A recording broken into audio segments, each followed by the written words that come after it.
The correct way to explain the rise in youth injuries in sports in Canada anyway is not that athletes are doing too much, but it's that they're doing too much too soon.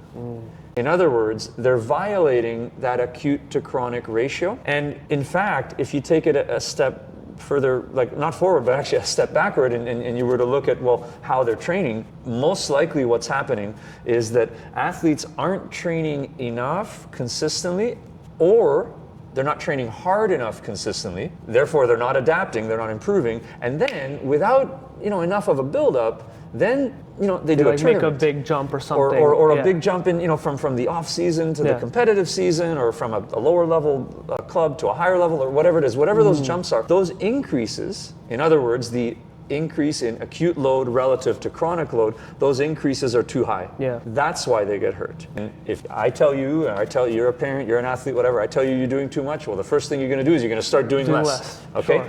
And again, go back to kind of the way that we adapt and the principle of overload. If you do less, you adapt less. So we're kind of telling athletes that they're doing too much. The result of that is that they do less, then their fitness goes down, and in fact, they're undertrained in that sense. I think that's the incorrect solution. Yeah. The correct solution is teach them about training load, teach them how to measure training load accurately, and then start to make these small incremental 5-10% every couple of weeks.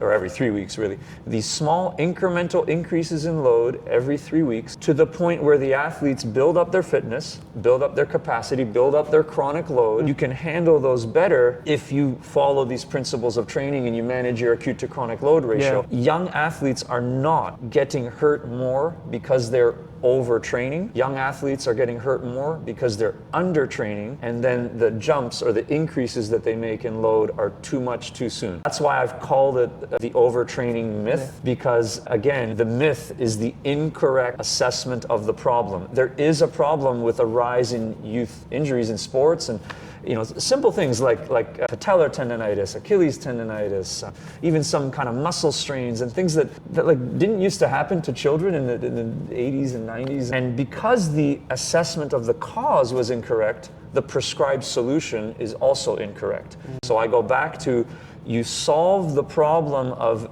a rise in injuries by understanding training load and periodization of training. And if you understand those principles and you apply those principles, then you eliminate undertraining. And by eliminating undertraining, you end up having athletes much more prepared for the load and the demands of their sport. I believe if we did that, athletes would get hurt less.